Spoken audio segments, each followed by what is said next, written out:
Hey everybody, hope everyone's okay and doing well. So I just wanted to come on here and just talk about the Ebola virus and what's going on in West Africa. So Africa is a continent, I hope everyone knows this, and Africa has a lot of countries in it, and there is West Africa, East Africa, North Africa, South Africa. And each of these four regions contains a lot of countries. And the Ebola virus that's happening now, that's the craze, is occurring in certain countries in West Africa. So not all of West Africa. Other countries have managed to either contain the 1 or 2 deaths that they've had as a result of Ebola, or they don't have it at all. And the other countries that do have 1, 2, or 8 deaths, I think,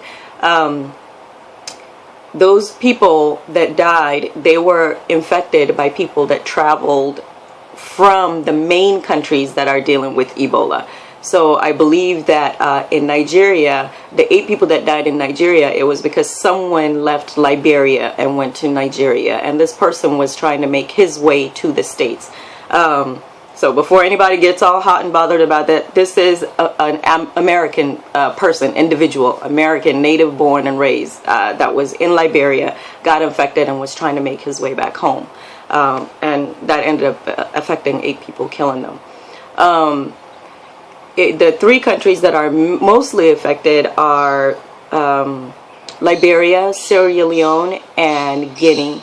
And unfortunately there has been quite a number of deaths there, and so far the total is around 8,000, with over 4,000 people that have died.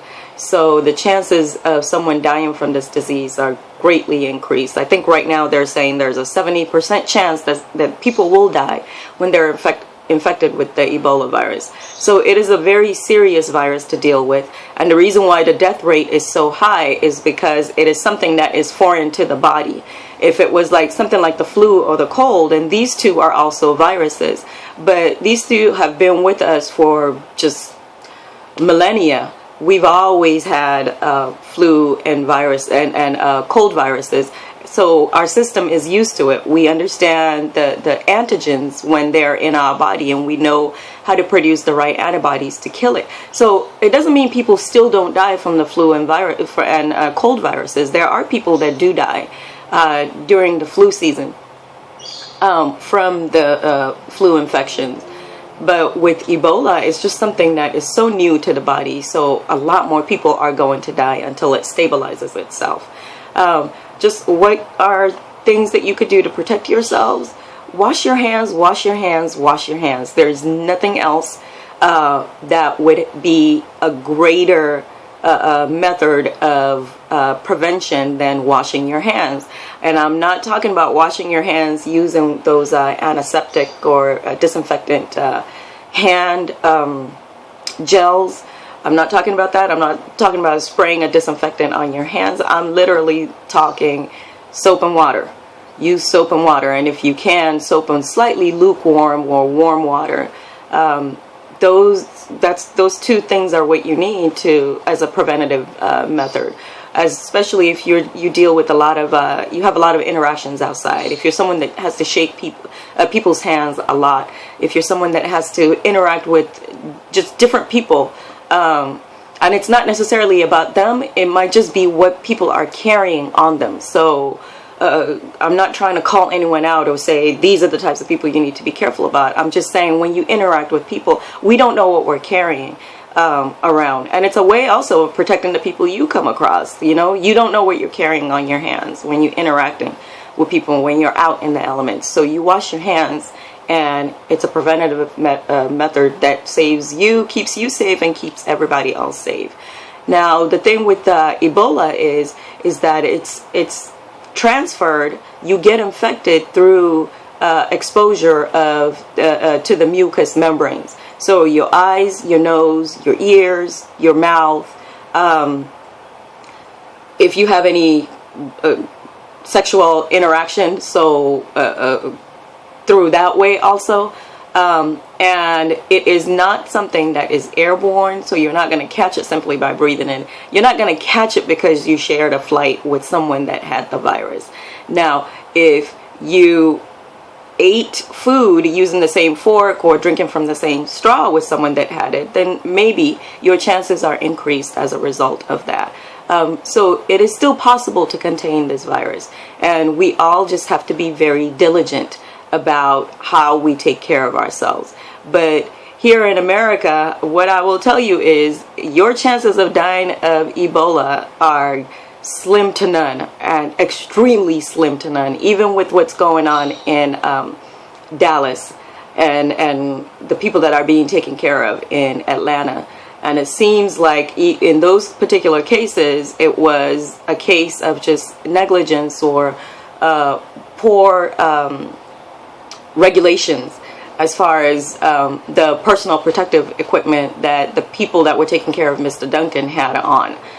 So it wasn't necessarily that the virus escaped. That's not it. So we just need to be diligent. Wash your hands a lot more often and frequently than you used to.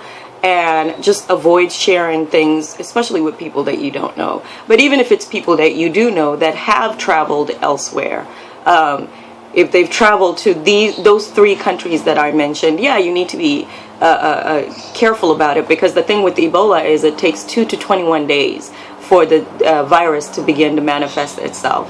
So love your loved ones and love everybody else. That's what it is. Don't use this as an opportunity to hate, because I've been reading a lot of stuff on the internet about what people are saying, and then just the way that the media is blowing everything up. They're calling it an African epidemic or West African disease. This is just something that is happening, and I have my own theory as to why Ebola is so bad this time around.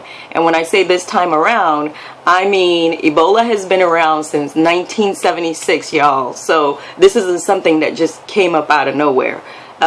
It's been around for a really long time, and there have been cycles. It presents itself on a cyclical basis, meaning it'll show up every 2-3 years and it'll kill a given number of people, and then it'll go away, and then 2-3 years later it'll show up. So it's been around like this since the 70s. So this is nothing new. What is new is the number of people that have died this time around, this outbreak time, as compared to the past. And I have my own theory about that, but that's going to take another 7 minutes for me to share that. So I'm just going to stop here and reiterate what I said again. Wash your hands. And when you wash your hands, like I said, soap. And it doesn't need to be soap that has antibacterial in it. You just need soap and water. If it's warm, it'll make it easier to kind of get off the things that are kind of stuck to the top layer of your skin. So warm water, lukewarm water is better. And also, to properly wash your hands, you should be able to sing the happy birthday song at a steady pace twice. So to really make sure your hands are clean, sing that song twice. Like, of course, in your head, or if you're like me, you'll sing it out loud, but who cares, right?